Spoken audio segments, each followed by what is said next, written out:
早上啊，大家好啊！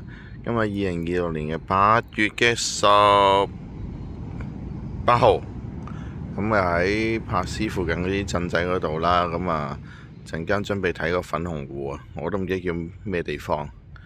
咁呢，而家朝頭早呢，就6點幾啱天光，咁啊好多人準備出嚟跑步啊，成日喺個海邊嗰間東啊，我哋東嗰邊食嘢啦，咁啊係啦，海邊咁樣，哇！海友好早出嚟揾嘢食，嗱，冇人跑步啦，有狗仔散步啦，咁我啊咁喺度 long back 咁啊近住海邊嚟嘅，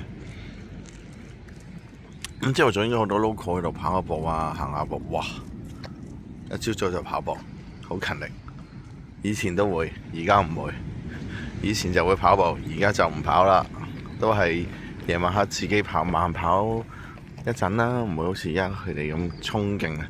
咁呢，攞出去呢，就係一個海邊啦，係啦，咁啊聽下啲海浪聲啊，咁至於呢度係邊度呢？咁啊佢有個叫 Waterfront Tree 啊，呢度係啊。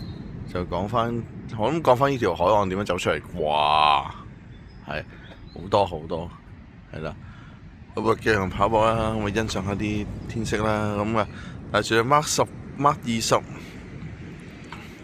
今次嘅旅行帶住 Mark 20陪住我啦，係啦。咁就都 OK 嘅，因為始終狼狽，因為始終隻 Mark 20又方便帶啦，同埋都方便教嘅，係啦。咁希望呢個旅程繼續好玩啦。咁啊，今晏些少就去埋嗰個叫做龍坑工房，係啦。咁今日講住咁多先啦，好啦，再欣賞一個日出嘅美景啦。好啦，拜拜。